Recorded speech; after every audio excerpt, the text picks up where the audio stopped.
की वाणी में छुपे हुए गूढ़ रहस्य अर्थात तत्व को जानने के लिए कृपया अवश्य सुनिए जगत गुरु तत्वदर्शी संत रामपाल जी महाराज के मंगल प्रवचन। तो इस प्रकार वो अल्लाह कबीर है, अल्लाह अकबर है। और हजरत मोहम्मद जी को भी परमात्मा स्वयं कबीर जी आकर मिले थे।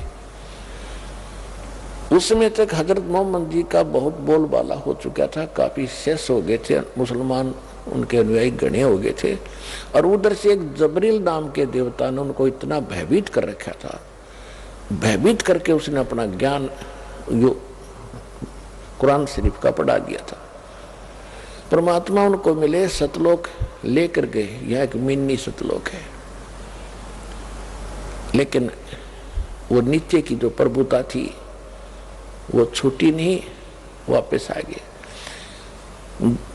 कभी गरीबदास साहिब जी ने परमात्मा की वाणी को यथार्थ चित्रार्थ किया है। उसमें कहा कि हम मोहम्मद को सतलोक ले गए, इच्छा रूपी वहां नहीं रहो, उल्ट मोहम्मद महल यानी शरीर में पठाया और गुज बीरज एक कलमा लाया, रोजा बंग नमाज दई रे, बिस्मिल की नहीं बात कही रे। अब मुसलमान भाइयों को भी समझा रहे हैं कि हम मोहम्मद जी को हम मिले थे, क्योंकि परमात्मा का नियम है कि अच्छी आत्माओं को मिलते हैं, उनको अपने से परिचित कराते हैं। तो एक आधी आत्मा है जो नहीं समझ सके, भगवान को अनुकूल नहीं चल सके। बाकी कलयुग के अंदर जिन महापुरुषों ने परमात्मा को जाना, उनकी बात को माना, उनके कुछ शुभ नाम दास आपको याद दिलाता है। आदरणीय धर्मदास साहिब जी, आदरणीय मलुकदास साहिब जी, आदरणीय नानक साहिब जी जो सिख धर्म के प्रवर्तक संचालक माने जाते हैं, आदरणीय दादू साहिब जी, आदरणीय गरीबदास साहिब जी, गांव छुरानी, जिला झज्जर हरियाणा वाले, आदरणीय गीसा दास जी, गांव खेखड़ा, जिला अब बागपत हो गया उनका, पहले मेरठ जिला था। और आदरणीय रामानंद जी जो ऋषि माने जाते थे, बहुत बड़े विद्वान थे काशी में। इन महापुरुषों को परमात्मा मिले और इनको अपने से परिचित कराया, सतलोक लेकर गए, उनको वापस छोड़ा। तो इन्होंने सत्य को स्वीकार किया और इनको परमात्मा ने वो सतनाम भी दिया। वो सतनाम 2 अक्षर का है, एक उसमें ओम है, एक सांकेतिक है। श्रीमद् भगवत गीता अध्याय नंबर 17 के श्लोक 23 में 3 मंत्रों का जाप का निर्देश है, जिसमें एक तो स्पष्ट है ओम तत्सत। ओम तो स्पष्ट ये ब्रह्म का है, तत् और सत ये सांकेतिक है। एक तत् और ओम दोनों मिलकर के, तत् गुप्त है, जो सतनाम प्राप्त है उनको मालूम है वो कौन सा मंत्र है। तो ये दोनों मिलकर सतनाम बनता 2 अक्षर का, और यही 2 अक्षर का नाम धर्मदास जी जाप करते थे, सतनाम। इसको श्वास वो श्वास से जाप करना होता है।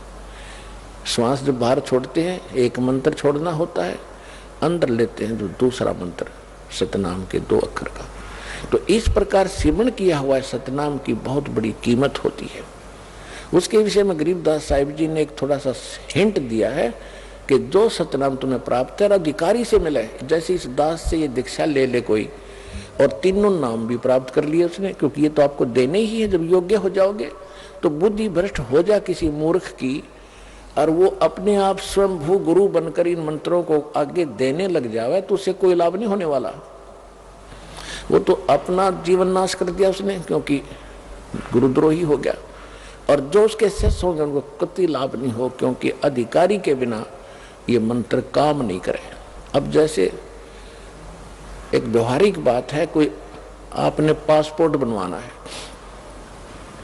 या लाइसेंस बनवाना है गाड़ी चलाने का, यदि कोई डुप्लीकेट ज्यों का त्यों बना दे और नकली अधिकारी दस्तक कर दे, ठीक है, इसको आप लेकर खुश भी हो जाओगे, गाड़ी भी चलाओगे, जिस दिन पकड़े जाओगे उस दिन आपके ऊपर बड़ी भारी आपत्ति होगी, और जिससे बनवाया हुआ भी जेल और आप भी सजा के पात्र होगे। ठीक इसी प्रकार इस विश्व में आज के दिन इस दास के अतिरिक्त इस सतनाम सार नाम के देने का कोई अधिकारी नहीं है, ये याद रख लेना।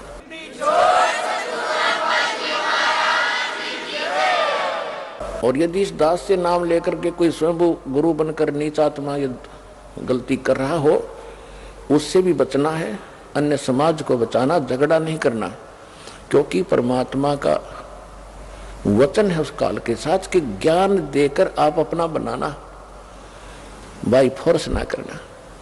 अगर हम बाई फोर्स करेंगे किसी के साथ तो भगवान रुष्ट हो जाएगा। हमने ज्ञान सुनाना है। सुनने वाला भले ही आपको कोई नाराज भी होता है, आपको बुरा भला भी कहता है, तो शांति रखना। फिर देखना एक दिन आपके गुण गावेगा जब उसकी बात समझ में आ जाएगी। तो इसलिए दास प्रार्थना करता है कि ऐसा कोई निकमी आत्मा कहीं अपने कर्म फोड़ रहा हो, अपने कर्म बिगाड़ रहा हो, तो उसको भी समझाना कि भाई साहब क्यों अनमोल जन्म खो रहा है, तो काहे का गुरु है। आज तक हमने ऋषियों के इतिहास पढ़ लिए, हजारों की संख्या में संतों के प्रवचन सुन लिए, किसी ने कह नहीं पता इस सतनाम का, और आप कहां से चुरा कर ले आए। तो परमात्मा कहते हैं बेखों के लश्कर फिरे, ये बाणी चोर कठोर, सतगुर धाम ना पहुंचेंगे ये 84 के डोरे। तो इस सतनाम को इस दास से लेकर मर्यादा में रहकर आप इसकी भक्ति करोगे, आपको कितना पुण्य मिलेगा, कितना लाभ मिलेगा। सतनाम एक सांस बाहर छोड़ा, एक मंत्र दूसरा अंदर लिया, ये कंप्लीट हो गया। ये एक सिमरण हो गया सतनाम का। और इस सतनाम की कितनी कीमत है। सतनाम पालड़े रंग होरी हो, 14 लोक चढ़ावे राम रंग होरी हो, 3 लोक पास्यंग धर रंग होरी हो, तो ना तुले तुलाया राम रंग होरी हो। आदरणीय गरीबदास साहिब जी को परमात्मा मिले थे, गांव छुड़ाने जिला ददर वाले को, क्योंकि परमात्मा का जो काम है वो कोई निष्प्रयोजन नहीं होता। और उन्होंने पहले ये कह रखा था, धर्मदास जी ने कबीर सागर में लिखा हुआ है, कबीर वाणी एक चैप्टर है कबीर सागर में, उसकी 134, 136 और 137 पृष्ठ पे स्पष्ट किया है कि 12 पंथ ये काल के नकली चलेंगे। और 12वां पंथ जो होगा गरीबदास जी का होगा, जो 1774 में, सन 1774 में जिसका जन्म होगा। और कबीर सागर में गलती से 1775 प्रिंट है, 1 वर्ष की वैसे लिखण में गलती हो रही है। तो परमेश्वर ने 600 वर्ष पहले कहा था, धर्मदास जब 12वां पंथ आवेगा ना, 12वें पंथ का जो प्रवर्तक होगा उसके द्वारा मेरी महिमा की वाणी पुनः लिखवाऊंगा। लेकिन ये 12 पंथी कबीर पंथ मेरे नाम से चला होगा काल, और 12वां, क्योंकि जो ये महापुरुष थे गरीबदास जी थे, ये महान आत्मा थे, लेकिन इन्होंने वाणी तो बिल्कुल सारी लिख दी। इनके जाने के बाद जो उस वाणी को ना समझकर अपनी अपनी डफली, अपने अपना राग ये गरीबदासी और कबीर पंथी पीट रहे। तो परमेश्वर ने कहा था जब 12वां पंथ चल चुका होगा तब मैं अपना मैं खुद जाऊंगा उसी पंथ में। 12वें पंथ हम ही चलावें और सब पंथ मिटा के एक पंथ चलावें। तो उसके बाद ये दास भेज दिया, भगवान नहीं आए तो उस गरीब दास के पंथ में। तो इसलिए वो जो वाणी परमात्मा ने कहा था कि 12वें पंथ प्रगट हो वाणी और शब्द हमारे का निर्णय ठानी, और कहते हैं 12 पंथ हम ही को धावे और अस्त्र घर का मरम नहीं पावे, और साख हमारी ले जीव समझावे, असंग जन्म ये छोड़ नहीं पावे। हमारी इस वाणी को, गरीबदास जी की वाणी को, मेरी वाणी को ये आधार बना के ज्ञान तो दिया करेंगे, लेकिन ये इसके असली रहस्य को ना समझकर असंग जन्म पार नहीं होंगे। फिर 12वें पंथ हम ही चलावे, गरीबदास वाले पंथ में हम आएंगे और सब पंथ मिटा के एक पंथ चलाएंगे। धर्मदास मेरी लाख दुहाई, ये मूल ज्ञान कई बार न जाई, मूल ज्ञान बाहर जो पढ़ी, ये बिचली पीढ़ी हंस न तेरही। ये मूल ज्ञान तब तक छुपाई जब तक द्वादश पंथ ना मिट जाई। परमात्मा ने कहा था कि जो मैं तुझे यथार्थ ज्ञान दे रहा हूं और इसको अभी छुपा के रखना, और जो मूल मंत्र है, सार नाम है और ये कंप्लीट कोर्स है, इसको तो छुपा के रखना, किसी को नहीं बताना। यदि तूने इसको सार्वजनिक कर दिया, डिस्क्लोज कर दिया, तो पिछली पीढ़ी के मेरे हंस पार नहीं होंगे, मेरे बच्चे। फिर परमात्मा ने स्पष्ट किया है कि प्रथम चरण कलयुग निर्वाणा और तब मगर मांडो मैदाना। कबीर सागर में कबीर वाणी चैप्टर में 137 पृष्ठ पर भगवान ने कहा है कि प्रथम चरण कलयुग का वो होगा जब मैं मगर शतान से सशरीर जाऊंगा। संवत 1575 में, संवत 1575 में, सन 1518 में परमात्मा मगर स्थान से सशरीर सतलोक गए थे। वो था प्रथम चरण, 120 वर्ष लीला करके गए थे। फिर कहा था बिचली पीढ़ी जब आवेगी, सार शब्द बाहर जो पढ़ी, ये बिचली पीढ़ी हंस नहीं तरही। अब बिचली पीढ़ी कहां से शुरू हुई है? कलयुग बीते 5500 पाचा, तब ये वचन मेरा होगा सच्चा। 5500 जब कलयुग बीत जावे, महापुरुष फरमान ये जग तारण को आवे।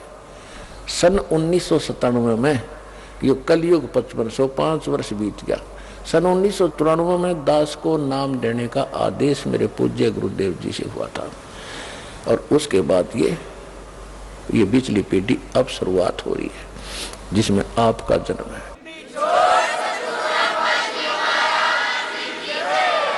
तो जो प्रसंग चल रहा था, तो परमात्मा ने वो सतनाम की महिमा बताई है। सतनाम पालड़े रंग होरी हो, 14 लोक चढ़ावे राम रंग होरी हो। अपने आत्माओं एक मौखिक जाप करने लग जाए इंसान, जीभ पे छाड़े पड़ जाए, और कितना नाम जाप कर सकता है? मौखिक जाप 1000 बार, और उसी मंत्र का जाप यदि आप मानसिक करते हो तो वो 1, और उस मंत्र का अगर श्वास से सिमरण किया जाता है,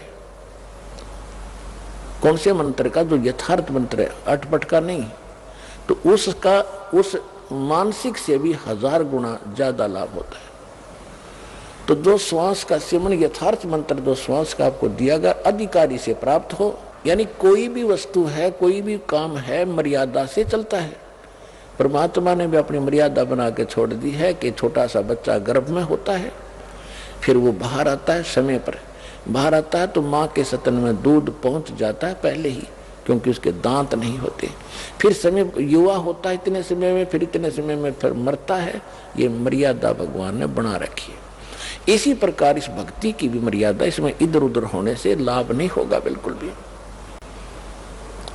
तो क्या बताया भगवान ने कि परम संत से लेने के बाद जो एक श्वास का जाप आप करोगे उसको, और मर्यादा में रहोगे, तो आपकी इतनी पूंजी भक्ति की इकट्ठी हो जाएगी। अब ये समझ लो कि जैसे एक तो पैदल चले, पैदल जाने में आगे समुद्र आ गया, बाधा बन गई। समुद्र जहां तक देखते जल ही जल है, जल ही जल है, वापस आ जाता है कि आगे धरती खत्म। तो इसी प्रकार इन ऋषि महर्षियों ने जो अपनी पैदल यात्राएं की, अपने अभ्यास से जो मंत्र ये करते थे, तो त्रिकुटी पर जाकर वापस हो लेते थे कि इसका आगे कुछ है ही नहीं, त्रिकुटी का कोई स्थान नहीं, इसे अगर बहुत ज्यादा वस्तु है। तो इस प्रकार जहाज में बैठ कर जावे, समुद्र को भी पार कर जावे, यथा स्थान पर पहुंच जाता है। तो इस प्रकार ये साधना जो दास आपको देगा, ये ऐसी साधना है, ऐसा ये ज्ञान बन जाएगा, इन सब के ऊपर के पार करता हुआ सतलोक आपको जा छोड़ेगा।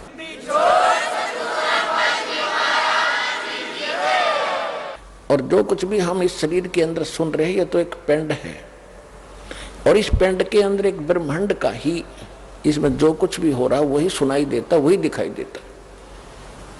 जो इसके अंदर हमें धुन सुनती है, जैसे विशेषकर राधा स्वामी वाले थे, इसी पर जोर दे रखा है कि अंदर कान दाब करके देखो, देखो अंदर घंटियां बज रही हैं, इसमें मुरली की आवाज आती है, बांसुरी की आती है, वो सुनते हैं, नगाड़े बज रहे हैं, बादल की गर्जना सुन रही है। ये तो इस एक ब्रह्मांड काल का ही साजबाज है। ये इससे बाहर है, वो ऊपर सतलोक से वो अलग आती है वो धुन, और केवल उसी को सुनेगी वो धुन जो सतनाम और सार नाम का जाप करेगा। बाकी अन्य को जो सुनती है वो इस काल की सुनती है। इस शरीर के अंदर जो भी सुन रही काल की ही सुन रही है, और वो परमात्मा की धुन इनसे हटकर होगी। लेकिन उस धुन के सुनने से कोई प्रयोजन सिद्ध नहीं होगा आपका सिद्ध होगा मंत्र जाप करके, जो दास कहे ऐसे करते रहो। यहाँ से आप स्वयं नहीं जा सकते। इस भक्ति की कमाई जब आपकी हो जाएगी तभी आपको यहाँ से ले जाया जाएगा। आपकी मर्यादा सही होगी, आपकी यहाँ से आस्था हट जाएगी, तो परमात्मा आपको विमान में बैठाएंगे और इस दास के रूप में साथ बैठेंगे। हजारों हजारों की संख्या में इकट्ठे जाओगे यहाँ से, हजारों की संख्या में वो दिन आएगा।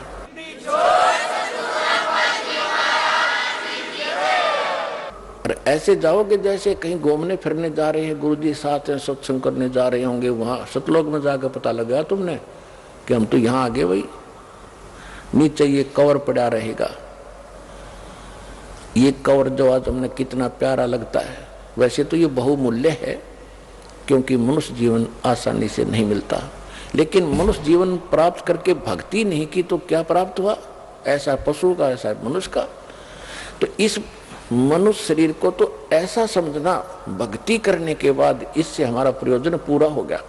जैसे अंडे में बच्चा बनता है और बच्चा बनने के बाद बच्चा उड़ जाता है और कवर पड़ा रहता है, तो मूल वस्तु जो बनानी थी वो बच्चा बनना था उस अंडे में, उस अंडे बिना बन नहीं सके था, अंडे के कवर बिना। तो ये तो एक अंडे का कवर है जो अपना है, इसके अंदर ओरिजिनल इस ताकत से, भक्ति से, जैसे पक्षी को, अंडे को मादा पक्षी ऊपर बैठकर उसको ऐसी हीट देती है, अपनी ताकत देती है, जिससे वो बच्चा बन जाता है। और बच्चा बनने के बाद वो फूट जाता है और वो उड़ जाता है, कवर पड़ा रहेगा। तो ये दास समझो, माता समझो, और आप इस शरीर रूपी कवर में बच्चे समझो। इसमें ऐसी भक्ति, ऐसा ज्ञान, ऐसी शक्ति दे देकर आपकी भक्ति इतनी चार्ज हो जाएगी सूक्ष्म शरीर के अंदर, चलते समय ये ऊपर का कवर अंडे का पड़ा रहेगा और वो असली वस्तु सतलोक पहुंच जाएगी, जो इसका प्रयोजन था।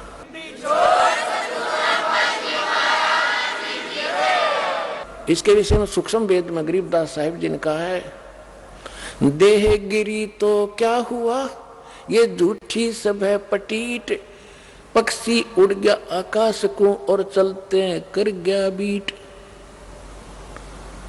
एक और उदाहरण दिया है कि ये जो शरीर है तेरा, ये तो खत्म होना है। यो अगर आपने भक्ति सही कर ली और सत भक्ति कर ली, कमाई इसकी इकट्ठी कर ली, तो ये बेशक गिरी हो, ये तो ऐसी है उस समय तेरे लिए जैसे पक्षी उड़ते समय और बीट करके उड़ जाए। ये शरीर जो है मनुष्य का, ये तो बीट समझो, और ओरिजिनल वस्तु इसके अंदर एक सूक्ष्म शरीर है, उसमें यह भक्ति चार्ज हो जाएगी आपकी। उस भक्ति से चार्ज होने के बाद ये निकल कर चला जाएगा। आपको ऐसे समझो कि पक्षी बीट कर जाया करेगी, ऐसा शरीर रह जाएगा, इसकी कोई वैल्यू नहीं फिर। और जब तक ये आपके पास है, आपको उदाहरण दे दिया, अंडे बिना बच्चा नहीं बने, इस शरीर के बिना यो मोक्ष, और इसमें चार्जिंग नहीं हो सकती। और जब हमारा काम पूरा हो गया तो ये शरीर छूटेगा, तो छोड़ना पड़ेगा। जब बच्चा अंडे में ना निकलेगा तो अंडे में मरी जाएगा, तो खत्म हो जाएगा। इससे निकलेंगे, फिर ऐसे नहीं निकलेंगे जैसे पहले तो इसको मार पीट कर निकालते यम के दूत। और इस भक्ति की ताकत से आप 1 सेकंड में बाहर पाओगे इससे, और परमात्मा के विमान में और सतलोक जा रहे होगे। तो ये इतनी ताकत देगा आपको ये सतनाम।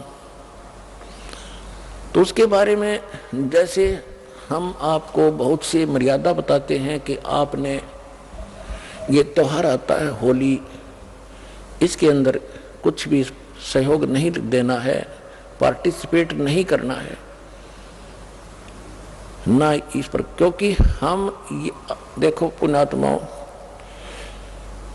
इस ज्ञान से आपका मन हटेगा इन बकवादों से। एक भक्त बता रहा था कि हमने 10 वर्ष तक कोई त्योहार मना कर नहीं देखा। हमारा एक परिवार है, चाचे ताऊओं का 10-12 घर है, 3-4 घर है, उनमें 10 मौत होगी, एक वर्ष में 2 हो जाती, कई मौत होगी। तो कोई भी त्योहार हमने नहीं मनाया। त्योहार निकट आवे और कोई ऐसा निकट संबंधी या कोई भाई या माँ बाप वो मर जा, जुआ, कोई ऐसे कोई बहन विधवा होगी, हमने कहता 10 साल हो गए त्योहार नहीं मनाया कोई भी। अब इधर से होरी खेल रहे हैं, उधर कोई मृत्यु का संदेश आ जा, टक्कर मार रहा हो, तो अब खेल ले होरी, खेल के दिखा इसे गंदे लोक में, क्या सही होगा? तो राम नाम कौन सा है सही? गरीबदास जी तो क्लियर कर रखा है, राम नाम जप कर थर होई, ओम सोहम मंत्र दोई, यू है राम का नाम। तो उसके बारे में क्या बताते हैं? सत्य नाम पालड़ रंग होरी हो, यानी ग्रंथ में गरीबदास जी की वाणी में तो वो अक्सर न्यारे न्यारे लिखे हैं, लेकिन मैं बार बार नहीं बताऊंगा, उसको मैं सतनाम बोल रहा हूं। ग्रंथ में वो दोनों मंत्र न्यारे न्यारे लिखे हैं, ये और ये मंत्र पालड़ रंग होरी हो, तो उसको गुप्त करके दास सतनाम बोल रहा है। वैसे गरीबदास जी की वाणी में वो दोनों मंत्र लिखे हैं कि दोनों मंत्र पालड़ रंग होरी हो, मैं उसको सतनाम कह रहा हूं। तो क्या कहा कि सतनाम पालड़ रंग होरी हो, भाई 14 लोक चढ़ावे राम रंग होरी हो, 3 लोक पासेंग धर रंग होरी हो, तो ना तुले तुलाया राम रंग होरी हो। अब इस सतनाम की आप भक्ति करोगे तो आपके घर पर कोई आपत्ति नहीं आओगी, ना कोई अकाल मृत्यु होगी, ना कोई दुख होगा, ना कोई रोग सतावेगा। तो असली होली, असली खुशी तो हम राम नाम के रंग से ही खेल सकते। उनका कहने का भाव ये है। अब जैसे तखड़ी के अंदर, तराजू के अंदर बैलेंस बोलो अंग्रेजी में, इसके 2 पलड़े होते तराजू के, और इसमें एक पासिंग शब्द आया, पासिंग। शायद अब तो पासिंग एजुकेटेड बच्चे हो गए, इनको पता नहीं होगा पासिंग किसे कहते हैं। जब तखड़ी के अंदर, तराजू के अंदर कोई त्रुटि होती थी, अनबैलेंस्ड होती थी, उसमें जो उसको बैलेंस करने के लिए, उसकी वह त्रुटि रहित करने के लिए ऐसे चेक किया जाता था। हमारे घर पर, हमारे पिताजी के पास ये दुकानदार बनिए लोग, सौदागर आते थे गेहूं, बाजरा, ज्वार मोल लेने के लिए, क्योंकि दास का जन्म एक किसान परिवार में हुआ। तो हमारे पिताजी कहते थे, सेठ जी पहले अपनी वो तखड़ी चेक करा, इसमें कोई डांडी तो नहीं है, यानी कोई डिफेक्ट तो नहीं है। तो ऐसे करता था। तो अगर कोई डिफेक्ट होता, टेढ़े मेढ़े होते वो, तो दूसरी तरफ उसको बराबर करने के लिए जो कणक तोलनी होती, मान लीजिए गेहूं तोलना है, तो थोड़ा सा गेहूं उठाकर 10-20 गेहूं उठा के और दूसरे पलड़े में डाल दिया जाता था, और वो फिर तखड़ी बराबर हो जाती थी, उसमें त्रुटि नहीं रहती थी। तो वो पासिंग जो है वो 4 दाने 20 दाने गेहूं के, वो कोई सौदे में नहीं है। सौदा तो फिर है, वो 10-20 क्विंटल तोला जाएगा गेहूं, वो है सौदा। तो कहने का भाव ये है कि इस परमात्मा का एक सतनाम विधिवत लिया हुआ, ये 2 अक्षर का मंत्र जो है, एक सतनाम कंप्लीट हो जाता है, एक बार बाहर छोड़ो दूसरा अंतर लो, ये हो गया पूरा, बस एक मंत्र ये है। इसको उस तराजू के एक पलड़े में रख दो और यहाँ के 14 लोक चढ़ा दे, शिव जी का लोक, विष्णु का लोक, ब्रह्मा जी का लोक, दुर्गा का लोक, ये और ऊपर के ब्रह्म लोक, और ये जितने भी खेड़े हैं ये, और ऊपर के गोलोक वगैरह, ये ऐसे 14 लोक होते, तला तो ये सारे कहते ये एक साइड में चढ़ा दो। और 3 लोक तो पासंग रख दो, पासंग जिनका कोई सौदे में लिंक नहीं है। वो कौन कौन से 3 लोक? या पृथ्वी, स्वर्ग और पाताल लोक। अब पुण्यात्माओं, क्योंकि आपको ना तो कोई ज्ञान देने वाला मिला अपने को, और ना ही हमें इस अध्यात्म मार्ग का ज्ञान है। जब आप इस ज्ञान से परिचित हो जाओगे तो ये छोटी मोटी जो आप कोई कोठी बंगले, कोई 150 एकड़ जमीन लेकर के अपने आप को धन्य मान बैठे हो, यो अंधेरा हटेगा आपका।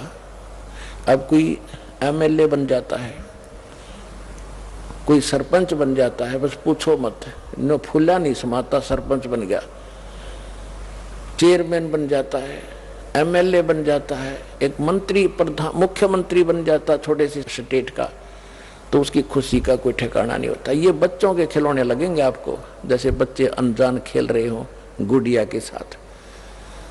और परमात्मा क्या बताते हैं कि जो धन, जो वस्तु, जो कमाई आप कर रहे हो, वो कितनी कीमत आपके पास इकट्ठी हो रही है। कबीर साहब कहते हैं, कबीर सब जग निर्धना, धनवंता ना कोए, धनवंता सो जानियो जिस पे राम नाम धन होए। परमात्मा कहते सारा संसार निर्धन है, चाहे सारी पृथ्वी का शासक हो और चाहे इंद्र की गद्दी प्राप्त हो, देवताओं का भी राजा हो, मृत्यु के उपरांत उसके पास कुछ नहीं होगा। और आपके पास इतना धन होगा कि आपके लिए ये 3 लोक भी पासिंग होंगे, इनकी यूजलेस, 3 पूरी पृथ्वी भी यूजलेस आपके लिए। आपको ऐसा स्थान, ऐसा धन, ऐसी वस्तु वहां मिलेगी जाकर के।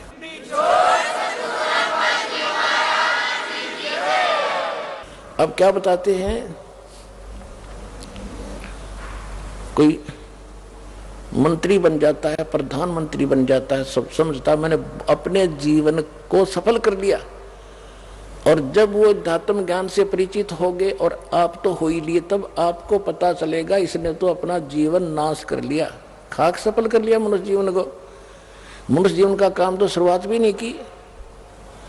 आज कोई पूर्व में कोई अच्छा नेता था, कोई अच्छा कोई संत महात्मा था, और उसका क्या करते हैं, एक मरने के उपरांत एक उसका स्टैच्यू बनाते, मूर्ति उसकी स्थापना कर देते, एक ऊपर छतरी ही बना देते, और वो कहीं गधा बना होगा बिना भक्ति करके, और वहां उसके 1 साल में माला डाल रहे, उसकी बड़े गुणगान कर रहे, तो खाक गुणगान है ये।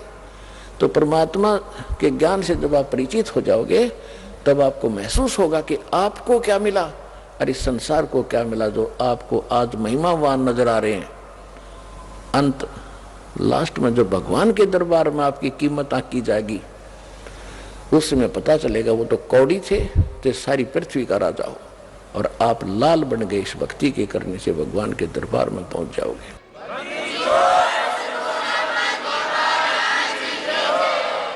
अब क्या बता रहे हैं कि सतनाम पालड़ रंग होरी हो, एक मंत्र, और 14 लोक चढ़ावे राम रंग होरी हो, और 3 लोक पृथ्वी, स्वर्ग और पाताल। ये तो सौदे में नहीं, हमारे में इसको तो पासिंग रखे, ये तो यूजलेस, जैसे वो 4 दाने रखे थे। तो ना तुले तुलाया राम रंग होरी हो। इस सतनाम की इतनी ताकत, इतनी कीमत है कि ये पलड़ा फिर भी नहीं उठेगा, 14 लोग भी धर दे और 3 लोग पासिंग रख दे। तो वो मंत्र अब आपको प्राप्त हुआ है, ये 2 अक्षर का नाम है। तो आप देखिएगा कि आप कितनी भक्ति कर रहे हो, और इस आप इतनी भक्ति करते करते भी आपको कितना समय लगेगा, जैसे बैटरी आपके फोन मोबाइल की, और ये डाउन हो जाती है, डिस्चार्ज हो जाती है, जब चार्जर पर लगाते हैं 1 घंटा लगी रहती है, जब जाके चार्ज होता है कि बिल्कुल खत्म हो चुकी थी। तो आपकी भक्ति इतनी कमजोर हो गई थी, आपकी आत्मा इतनी डिस्चार्ज होली थी कि ये सिमरन और ये भक्ति और दान धर्म आप आजीवन करते रहोगे, तब जाकर के आप चार्ज होगे और ऊपर जान जोगे होगे। तो इसे सदा कि जब आप ऊपर से आए थे तब कितने आपके पास भक्ति धन था, उसको इस काल ने लूट लिया आपका। सबसे पहले इसने स्वर्ग बनाए, महास्वर्ग बनाया, और वहां इसने रेस्टोरेंट बना रखे, आप जो पुण्य अपने बाप से लेकर आए थे सतलोक से, इसने सारे खर्च करवाए सतल ऊपर स्वर्ग में। जब आपको लूट लिया उस रेस्टोरेंट में, आपके 10%, किसी पर 25% ये कमीशन लेता है उन स्वर्ग में, और बाकी जो खाना पीना आपको देता है उसका मनमाने रेट लगाता है। आपको वहां बकवाद करने के लिए अपने उर्वशियां छोड़ रखी हैं और विमान दे रखे, कहीं सैर सपटे करो, खर्च आपके पुण्य हो रहे होते। जब आप वहां कति कंडम हो जाते हो, खाली हो जाते हो, तब आपको पृथ्वी पर पटक देता है। फिर परमात्मा ने विधान दे रखा है, इसने जो इनकम्प्लीट आपको दे रखा है वेद, इसके शास्त्र अनुकूल साधना करोगे तो आप फिर चार्ज हो जाओगे। शास्त्र विधि को त्याग कर दो मनमाना आचरण करते हैं। श्रीमद् भगवद गीता अध्याय नंबर 16 के श्लोक नंबर 23 और 24 में स्पष्ट है कि शास्त्र विधि को त्याग कर दो मनमानी पूजा करते हैं, मनमाना आचरण करते हैं, मनमाने नाम जाप करते हैं। उनको न तो सुख होता है, न उनकी गति होती है, न कोई सिद्धि प्राप्त होती है, यूजलेस। फिर स्पष्ट ये भी किया कि अर्जुन, इससे तेरे लिए कर्तव्य और अकर्तव्य की अवस्था में कौन सी साधना करनी चाहिए, कौन सी ना करनी चाहिए, उसके लिए ग्रंथ ही प्रमाण है। सदग्रंथों को छोड़कर किसी और साधना को मत करना। तो शास्त्र विधि को त्याग कर जो मनमाना आचरण करते हैं उनको कोई लाभ नहीं होना।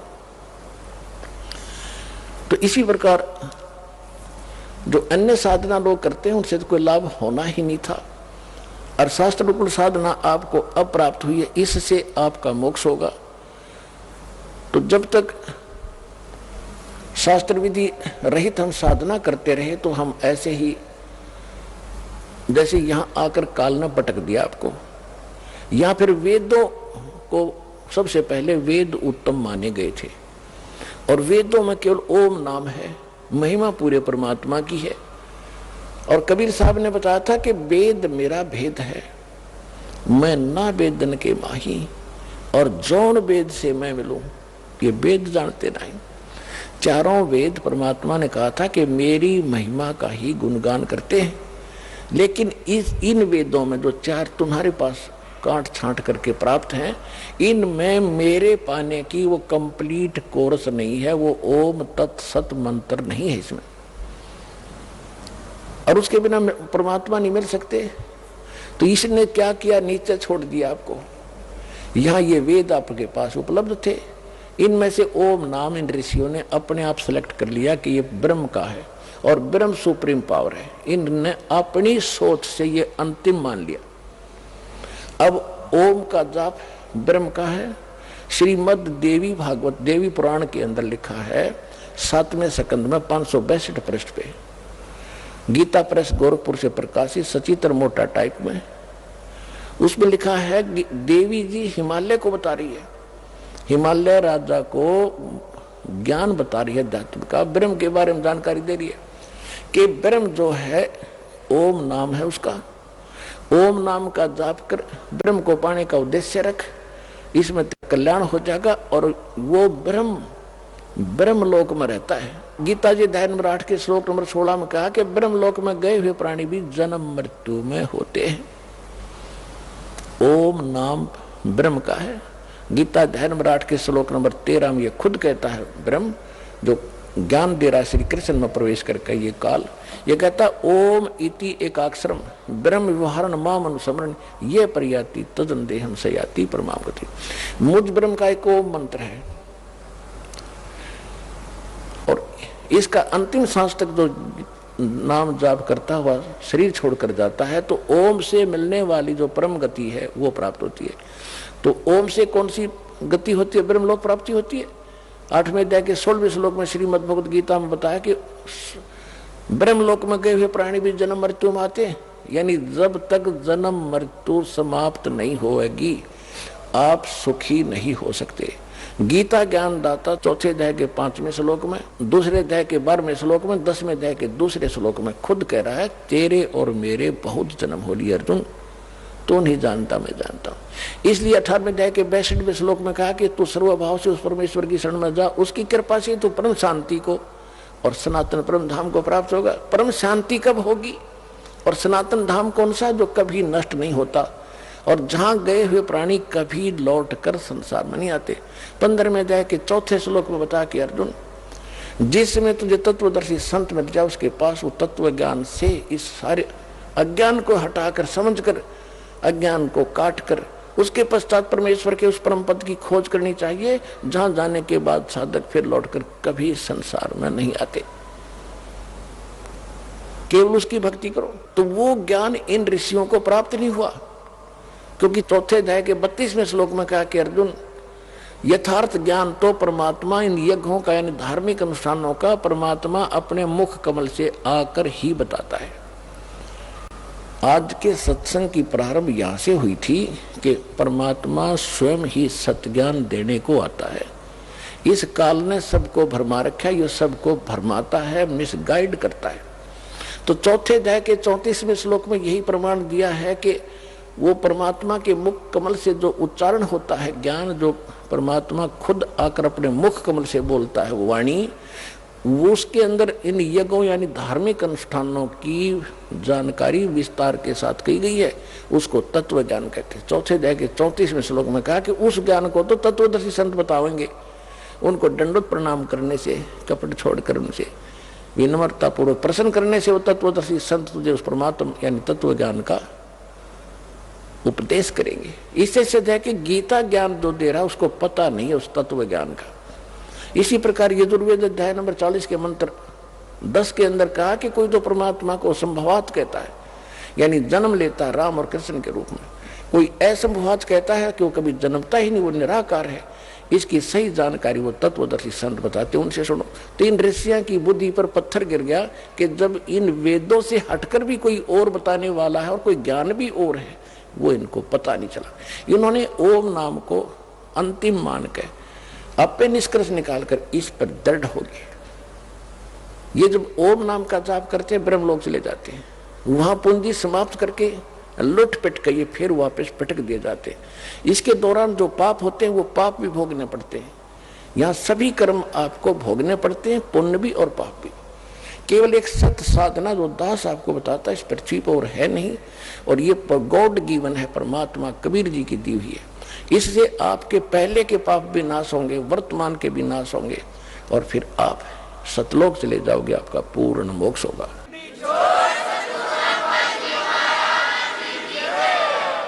तो ये क्या करता रहा अभी तक? इसने सबसे पहले आपको ऊपर रखा, वह आपकी सारी पुण्य जो वहां से लाए थे वो सारे लूट लिए, फिर आपको पटका पृथ्वी पर। फिर भी आपके कुछ पुण्य शेष थे तो सतयुग बनाना पड़ा भगवान ने आपके लिए कि जैसे कर्म आप लेकर उतरे हो उसकी व्यवस्था यहाँ अवश्य करेगा। अब एक बार देख लेना, आप सारे सत भक्ति पर लगोगे जो विश्व लग जाएगा। ऐसा वातावरण चेंज होगा इस पृथ्वी का, जगह जगह फलदार वृक्ष होंगे, भटकते फिरते हैं पेट के लिए, आप घर बैठे आपको वो सुख देगा, याद रखोगे, तभी भक्ति करेंगे, संतोष होगा। अब हम भक्ति उसी समय कर सकते हैं जब हमारी ये अन्य जो परंपराएं बेमतलब की, किसी गरीब व्यक्ति के 2 कन्या होगी, 3 होगी, उसका तो मरण हो जाता, भक्ति 100 कोस नहीं, कैसे ब्याहूंगा, दहेज के राक्षस तैयार बैठे हैं, पता नहीं कैसे बेटी पराई होगी, और फिर कोठी बंगले बनाने लगे, फिर कर्जा हो गया, उसके ऊपर टेंशन। तो ये सब समस्याएं समाधान होंगी, और परमात्मा जब आप भक्ति करोगे तो सतलोक से आपके हिस्से की इस पृथ्वी पर इस काल को देगा। ये तो भिखारी, इसके पास है ही नहीं कुछ भी। पुण्यात्माओं, आपने भगवान सुना था, जाना नहीं था। दास ने उस भगवान को जाना है। अब जैसे जब परमेश्वर कबीर जी एक कपड़ा बुनकर निर्वाह करते हुए लीला कर रहे थे, एक झोपड़ी में रहते थे, सुबह का आटा शाम का है तो सुबह का शायद ही होता, और उस समय वो प्रचार भी करते थे, जनता को समझाया करते थे अपने बच्चों को। वो तो एक लीला करने आए थे, आते ही हैं ऐसे, वो नियम है उनका, प्रत्येक युग में एक बार वो ऐसा करते हैं। तो उस समय एक निर्धन व्यक्ति हैंड टू माउथ कमावे और खावे, कपड़ा बुने। 1 हफ्ते में कितना कपड़ा बुन देगा आदमी? 50 फुट भी ना बने, 20 फुट भी ना बने। और उसके बिकने के बाद वो मेन दाना मिलना था, बस उससे गुजारा कर रहा। और उसकी और ज्ञान सुनाते थे भगवान यही, क्योंकि तो उद्देश्य ये लेकर आते। तो उस समय उनका इतना विरोध कर दिया था हिंदू और मुसलमान के धर्म गुरुओं ने, ना वो ज्ञान से हारे। परमात्मा कबीर जी, उनके पास कख था ही नहीं, परमात्मा के ज्ञान के सामने वो टिक नहीं पाए। ऐसा सॉलिड प्रचार था परमात्मा का, ऐसा ज्ञान था। और ना मारने से मरे। तब उन्होंने एक ऐसी युक्ति लगाई, घटिया षड्यंत्र रचा कि कबीर एक निर्धन व्यक्ति है, इसके नाम से झूठी चिट्ठियां डाल दो। किनके पास? उन महामंडलेश्वरों के पास, जिनके सैकड़ों शिष्य उनके आश्रमों में रहते हैं।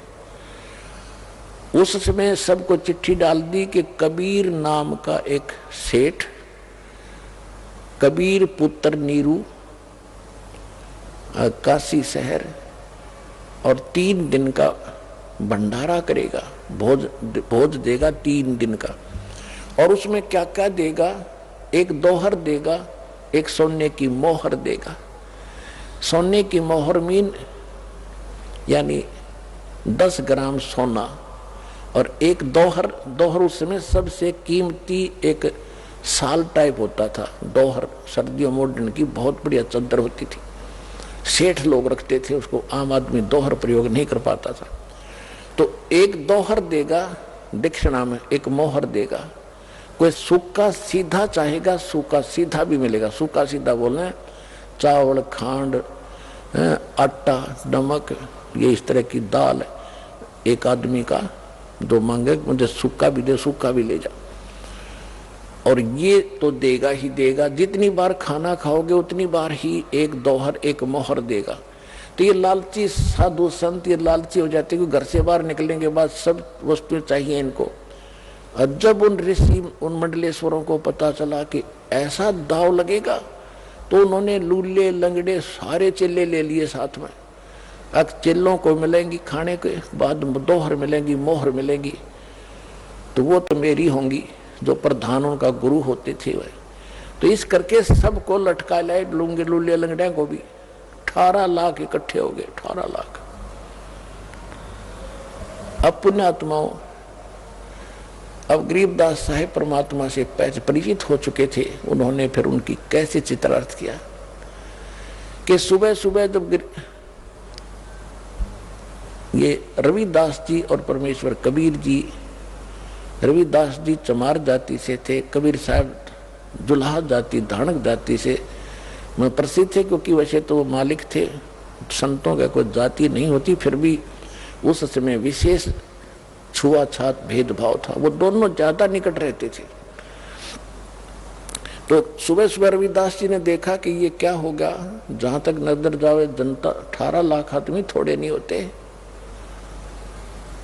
यहाँ मेरे ख्याल में तो बहुत सारे इशार के अंदर नहीं होंगे 18 लाख आदमी।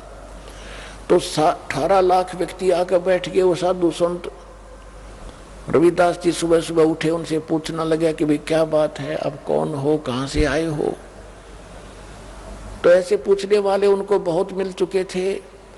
तो वो साधु संत कहते हैं कि काशी वालों, ए बनारस वालों, तुम कौन सी दुनिया में रहते हो? हम इतनी दूर से चलाए, तुम्हें यहाँ नहीं पता कि यहाँ क्या हो रहा है? यहाँ एक कबीर नाम का सेठ है, पुत्र नीरू, कबीर पुत्र नीरू, और वो एक भंडारा करेगा, हम उसके लिए आए हैं, आज ही शुरू होने वाला है। रविदास जी ने कहा कि कौन? फिर कहना भाई कौन है, किसका नाम से हो रहा है? कि कबीर पुत्र नीरू और काशी बनारस। अब कबीर पुत्र नीरू तो एक का था, जो रविदास जी को पता था। रविदास जी ने पूछा कि तुम्हारे पास कोई लिखित है? अकां जी देखो, सबके पास पर्चे दे, हमारे पास चिट्ठी गई हमारे पास, तब आए, वैसे थोड़ा आते। रविदास जी ने जाके भगवान को बताया घर पे, कुटिया पे, कि महाराज अब काशी छूटेगी अपनी। इन्होंने तो जुल्म कर दिया, ऐसा जुल्म कर दिया कि अब हम यहाँ नहीं रह पाएंगे बनारस में। परमात्मा बोले क्या बात है कि ऐसे ऐसी बात होगी है, लाखों आदमी आए हुए हैं, और सब ने चिट्ठी दे रखी। इन झूठे लोगों ने ये हमारे साथ मजाक किया है, इन गुरुओं ने, मुसलमान और हिंदुओं ने मिलके। और बहुत लोग आगे हैं। परमात्मा बोले रविदास जी दरवाजा बंद कर बैठ जा अंदर। हम दरवाजा खोलेंगे नहीं, घर से निकलेंगे नहीं, रात होने दे, घर छोड़कर चला जाऊंगा मैं अपने बच्चों को लेकर, ये नहीं जीने देंगे यहाँ पर मेरे को। रविदास जी को तो वहां बैठा लिया अपने साथ और परमात्मा पहुंच गए सतलोक में। संदेश कर दिया वहां से कि तैयार करो। सतलोक से 9 लाख बैलों, पहले बैलों से यातायात होती थी क्योंकि रास्ते नहीं थे, ना बैल गाड़ी चला करती थी। बैल आगे पीछे चलते थे एक दूसरे का रस्सा बांधकर, और बैलों के ऊपर जैसे गधों के ऊपर थैले रखते हैं ऐसे बैलों के ऊपर कमर पे थैले रख के उसमें ये बंजारे यानी व्यापारी लोग व्यापार किया करते थे। उसमें किसी में जैसे 100 बैल है, 100 बैलों में मनमाने एक मन वजन 1.5 मन तो डाल ही देते थे। तो कोई शक्कर डाल रहा है, कोई चावल ले रहा, तो ऐसे लाते थे पहले। इनको बंजारे बोलते थे। बंजारे यानी जो बनज करते हैं, जो सौदागर होते हैं, उनको उसमें बंजारा कहते थे। और बंजारों के लिए साधन ये बैल ही होते थे, बैलों के ऊपर सामान रख कर आते जाते थे। जिस कारण से परमात्मा ने एक बंजारे का रूप बनाया, केशव नाम रख लिया, और सतलोक में गए। आदेश पहले दे दिया था कि सामान बना बनाया बैलों के ऊपर, बैल उन जीवात्माओं को आदेश दिया। अब यहाँ आप देखते हो कि परमात्मा का सारा ही उसका लोक है। और वहां जाके भगवान ने 9 लाख बैलों पर बना बनाया सामान रखा, और उसमें 10-20 हजार वो खाना खिलाने वाले सेवादार भी ऊपर से आए बंजारे बन के।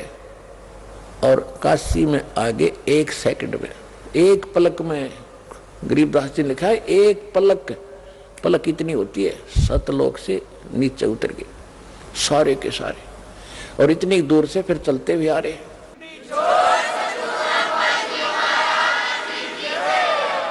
बिल्कुल समय पर वहां लगा कर टेंट तंबू और भंडारा शुरू कर दिया। सिकंदर लोधी दिल्ली का बादशाह जो परमात्मा के से बहुत प्रभावित थे, उनको बहुत से सुख दिए थे, उसको भी शेख तकी नाम का एक धार्मिक गुरु था जो कबीर परमात्मा का विशेष विरोधी था। और वो सिकंदर लोधी दिल्ली के बादशाह का खास धर्म गुरु था। तो उसने एक चिट्ठी सिकंदर लोधी दिल्ली के बादशाह को भी दे दी थी कि आपको आपके गुरुजी बुला रहे हैं, भंडारा कर रहे हैं। अब उस चिट्ठी को पाके वो भी पहुंचे। वहां जाकर देखा भंडारा चल रहा था। शेख तकी ने ये सोचा था कि आज कबीर काशी छोड़कर भाग गया होगा, और ये सिकंदर लोधी उसके घनी महिमा सुनाता है दुनिया को, इसको भी पता चल जाएगा और इसकी आस्था उससे हट जाएगी। और शेख तकी इसी ताक में रहता था, किसी प्रकार राजा का मन उससे हटे और मेरी तरफ जुड़ा रहे। ईर्ष्या थी उसको। जब वहां जाकर देखा भंडारे चल रहे हैं, कोई खा रहा है, कोई लड्डू, जलेबी, कचौड़ी, पकौड़ी, दही बड़े, जो कुछ मांग रहे, जो खाद्य पदार्थ होती है, खांड, घी देसी, हलवा, पूरी और खीर, चावल, सब कुछ बना बना के टेंटों के अंदर से भक्त ले जा रहे हैं और बांट रहे हैं। अब शेख तकी ने तो सोचा था वहां कोई नहीं मिलेगा, उसको गाली देते पाओगे लोग इकट्ठे होकर, और वहां जय जयकार हो रही। वह भंडारा देखा तो कबीर जी जैसा था, ऐसा स्वादिष्ट और ऐसी व्यवस्था के देखी न सुनी। पास बैठों को सबको जहां बैठे वहीं भोजन मिल रहा है। और चलते हैं जब एक दोहर एक मोहर वो साथ मिल रही है। अब शेख तकी की मां सी मरगी, वो तो बैठ गया पेट कलेजा पकड़ के, क्यों तो अब भी नहीं भागा।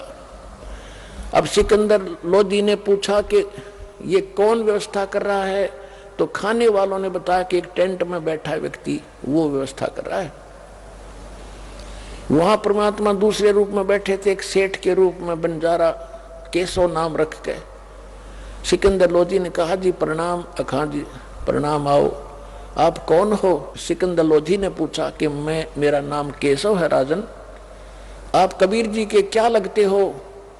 सिकंदर लोधी ने प्रश्न किया। परमात्मा केशव ने कहा कि मैं उसका पगड़ी बदल मित्र हूं, वो मेरा यार है, और उसने मेरे पास एक चिट्ठी डाली थी कि मित्र एक छोटा सा भंडारा करना है, कुछ सामान लेते आएगा। तो उसके आदेशानुसार मित्र के लिए मैं ये भोजन भंडारा करवा रहा हूं। अब शेख तकी ये सुना कि ये यूं कह रहे छोटा सा भंडारा है, इसको 18 लाख व्यक्ति भोजन खा रहे, उसका तो और घड़ों पानी गिर गया। तो फिर सिकंदर लोधी ने पूछा कि भगवान कहाँ है, कबीर साहब कहाँ है? वो नहीं आए क्या? मेले में जहां भंडारा चल रहा है वहां नहीं आए हैं क्या? तो केशव रूप में बैठे परमात्मा ने कहा, जब उनका दास बैठा है, उनका मित्र बैठा है, मालिक आएंगे जब आ जाएंगे, उनका मूड होगा, हम जो आदेश था हम उसका पालन कर रहे हैं। सिकंदर लोधी ने सोचा भाई पहले दर्शन करूंगा गुरुजी के और फिर भोजन खाऊंगा। तो झोंपड़ी पर चले गए, हाथी पर बैठे बैठे, सैनिक साथ में थे। अब सिकंदर लोधी हाथी से उतरा, दरवाजा खटखटाया। आइए अब हम उन श्रद्धालुओं के अनुभव जानते हैं जो जगत गुरु तत्वदर्शी संत रामपाल जी महाराज जी से दीक्षा प्राप्त कर चुके हैं तथा उनके द्वारा बताए गए भक्ति मार्ग पर चल रहे हैं। नमस्कार सर। सत साहिब जी। सर क्या नाम है आपका? रूपचंद जी। रूपचंद जी, आप कहाँ से हैं? गांव बीबीपुर, तहसील शाहबाद, जिला कुरुक्षेत्र, हरियाणा से जी। संत रामपाल जी महाराज से कब जुड़े आप? 19/2/11 को जी। सर, संत रामपाल जी महाराज से नाम दीक्षा लेने से पहले क्या आप कुछ भक्ति साधना भी करते थे? सच्चा सौदा सिरसा से जुड़ा था जी सारा परिवार। हम छोटे छोटे थे जी, शुरू थे वहीं जय कराते, 5-6 साल थे जी वहीं जय कराते। माता पर जय कराते जी, यहाँ नैना देवी और हनुमान नबी मानना जी, जितनी 3 देव की भक्ति सारी करे कराती जी, पितर पुत्र सारे मानने कराती। कोई लाभ नहीं आया जी, दुखो होया जी। मारे घर आना कुछ भी नहीं था, हमारी जमीन भी ना मेरे डैडी ने दारू पिए करा था, सच्चे सौदा जय करा था, तो दारू पीने लग गया जी, सारी खोदी थी। और आज इतने दुखी कह दिया, हम कई बार रोटी भी नहीं पकाती जी घर, ऐसा हालत हो गई थी जी सारे। हम छोटे छोटा था, मैं 15 साल का ही दिहाड़ी लग गया था जी करण, और मैं भी नशे करे करूँ था, बीड़ी दारू सारा कुछ, ओक्का फीम बुक्की जो फंस जा सारी खाए करूँ था जी। डेरा सच्चा सौदा से जुड़ते जी, सवे विकार कर रहे थे, कोई लाभ नहीं हो रहा था जी। सर, संत रामपाल जी महाराज की शरण में आने का क्या कारण बना?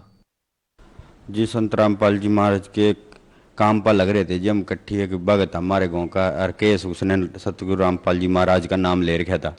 वो सत्संग सुनाए कराते जी, मैं नाम गए कराते, हम नहीं सुनते हैं, सत्संग कैसा सत्संग हम आयो हैं, तुम दोपहरे न भी बैठ जा, भोग काटने लग जा, हम मरे कि काटे करा भोग, तो मैं कह करा नहीं भाई सतगुरु रामपाल जी महाराज बतावा भी परमात्मा का भोग हो आयो।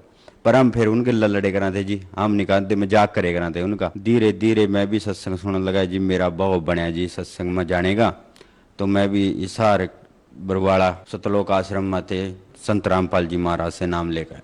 सर, संत रामपाल जी महाराज से नाम दीक्षा लेने के बाद आपको क्या लाभ हुए? इतने लाभ हुए जी पूछा कुछ ना जी। मैं पहला बहुत स्थिति खराब थी, डैडी ने जमीन बेच दी थी सारी, हम काम करे कराते जी, काम करते करते परमात्मा की शरण में हाजिरियां लाते रहे जी। ऐसा ऐसा ऐसा ऐसा मन्ना ना 18,000 रुपये जोड़े जी, 18,000 रुपये जोड़ कर मन्ना ना इसकी साई दे दी जमीन की। सिर्फ मेरे पास 18,000 रुपये थे, तो जमीन वाले गला बात करी, वो कहने लगा कोई बात नहीं 18 दे दे, तो 3 मरले जगह ले ले। उन्हें थोड़े थोड़े करके जी उसके पैसे भी उतर गए और परमात्मा की दया से जमीन भी ली गई। पहले आर्थिक स्थिति बहुत खराब थी, संत रामपाल जी महाराज के शरण में आने थे जमीन भी मिल गई और जगह भी बन गई जी, सारा कुछ सुख हो रहे जी। बीड़ियाँ पिए कराते हम, दारू पिए कराते जी, भांग पिए कराते, सारे नशे करे कराते जी। इस दौरान हमारे करते करते जी घर वाली थे कह कराते, घर वाली मिली मानना थी है जी, संत रामपाल जी महाराज की शरण में आने थे भाई, हम नहीं जंदे, हम नहीं लड़े कराते जी। फिर उसके गुर्दे खराब हो गए जी कुछ दिन पहला, तो भाई डॉक्टर थे पीजीआई में बताया भी इसके गुर्दे खराब हैं, डायलिसिस हो कराएगी। डायलिसिस करवाते करवाते बहुत पैसे लग लिए जी, हमारे पल्ला नहीं रहा कुछ भी, एक दाना भी, तो बहुत हो गए जी। मैंने डॉक्टर के लिए बात करी, डॉक्टर कहने लगे जी इसको गुर्दा डलवाना पड़ेगा जी, और ट्रांसप्लांट कहते हैं जी डॉक्टर, भी ट्रांसप्लांट करवा लो। महा जी कितने पैसे लगेंगे? इनका 6 लाख रुपये का, 7 लाख का तो गुर्दा होगा और 5-6 लाख रुपया खर्चा होगा। और महा जी दवाई इनका 30,000 रुपये की महीने की दवाई। मखा हम हमारे पास तो इतने पैसे नहीं है जी, हम कहाँ से ले आवा? संत रामपाल जी महाराज की इतनी रजा है जी, हम प्रार्थना लगाई जी, अब इतना लाभ होया जी, इसके जोड़ा भरे रहा था जी, इतना दवाइयाँ का। परमात्मा की रजा थे और सारा काम करा जी, बिल्कुल आराम है जी, परमात्मा की रजा थे। बर्तन भी मांजा, कपड़े भी धोवा, नहीं डायलिसिस करवाने वाला कहाँ उठ जा जी, बिल्कुल भी नहीं उठ सकता वहाँ, और सारे लाभ हो रहे जी। सर और क्या लाभ हुए आपको? मेरी जो घर वाली थी जी, उसको भूत प्रेत की बाधा भी थी जी, लीले लीले दाग हो जाते जी टांगा पा और बायां पा जी। तो उसके कहीं दिखावा थे, हम कहा इसको भूत प्रेत की बाधा, जब इसको बीमारी हुई जी डायलिसिस की वजह, यो गुर्दे खराब हुए जी मेरी सासू कहा फलाने ना दिखा लो, डिखड़े ना दिखा लो। महा हम कहीं नहीं दिखाते, हमने तो संत रामपाल जी महाराज का नाम ले रखा। तो उन्हें एक झाड़ फूकने वाले गला मेरी बात भी करवाई। जैसे ही मैंने तांत्रिक से फोन कराया, फोन करके तांत्रिक कहने लगा तूने नाम ले रखा कहीं भी, मैंने दिख रहा कुछ यहाँ तुम्हारे घर में? महा जी ले रखा, संत रामपाल जी महाराज का नाम ले रखा महा जी। वो कहने लगा वहीं जुड़े रहो, वो सतभक्ति है वहाँ, वो उससे बड़ा कोई मार्ग नहीं है, परमात्मा ही ठीक कर सका खा, उसके ऊपर कोई नहीं है। उसने भी परमात्मा से बोकित कह के बोलिया जी संत रामपाल जी महाराज को। मेरे को कमर में दर्द रह गया था जी, कई साल हुए। पहला मैं ना मजदूरी करता था, मैं राजमिस्त्री का काम करूं जी। पहला मैंने 5-5, 6-6 टिक्के एकदम लुआए करूँ था जी। तो एक दिन मैं जानसा गया जी, थोड़े से दिन हुए, वहां तो कह रहे कि एक को टिक्के में राम हो जाती, जो मना कोई राम नहीं होया। फिर संत रामपाल जी महाराज के अरदास लगाई, घर में जोत लगावा नहीं है जहाँ, वहाँ अरदास लगाई जी मैंने, और उस दिन के बाद कभी दर्द नहीं हुआ। संत रामपाल जी महाराज की दया से मेरे कमर का दर्द भी ठीक होया जी, घर की स्थिति भी ठीक हुई, और दारू मीट बहुत भांग भी पिए करूँ था जी, मैं सब कुछ खाए पिए कराते, सब कुछ छोड़ दिया जी। आज स्वस्थ जीवन है जी, आज लैटरिन बाथरूम ऐसी कोई चीज नहीं है जो हमारे घर नहीं है। फ्रिज नहीं है, एक कमरे में रहे कराते जी, जमी चूहे कराता, उसमें रोटी भी उसी में बनाए कराते जी, उसी में पड़े कराते, चूल्हा बाले कराते। अब तो सिलेंडर आ गया जी, परमात्मा की रजा थे। पहले तो चूल्हे थे, चूल्हे बाले कराते और रोए कराते और रोटी खाए कराते बैठ कर। मेरे ना कई दिनों 15-20 दिनों के घर वाली दिक्कत होगी रात ना थोड़ी सी, तो महता ने तो नहीं सोने देंदी है। यो कहने लगी भी मेरा दर्द हो रहा है, मैं किस तरह सोने दूं, तेनू सांस सा चढ़ गया था जी। तो मैंने प्रार्थना लगाई, दंडवत प्रणाम करके, तो परमात्मा ने ऐसी रजा करी संत रामपाल जी महाराज ना, और यो 5 मिनट में सो गई। संत रामपाल जी महाराज से ये भी लाभ होया जी। सर जो दर्शक आज आपको टीवी पर देख रहे हैं, आप उन्हें क्या संदेश देना चाहेंगे? मैं तो संदेश क्या प्रार्थना कर सका जी, जैसे हमारे दुख ठीक होए जी, संत रामपाल जी महाराज की शरण में आओ और अपना कल्याण करवाओ जी। संत रामपाल जी महाराज की शरण में कैसे आ सकते हैं? संत रामपाल जी महाराज की शरण में जी रोज सत्संग आवा जी, सत्संग देखो, और पीली पट्टी पर नंबर है जी, उन नंबर पर फोन करके हर जिले में नाम स्थल खुले है जी। अपने जिसने भी नाम लेना अपना फोन नंबर पे संपर्क करो और नाम दीक्षा लो। धन्यवाद जी। सत साहिब।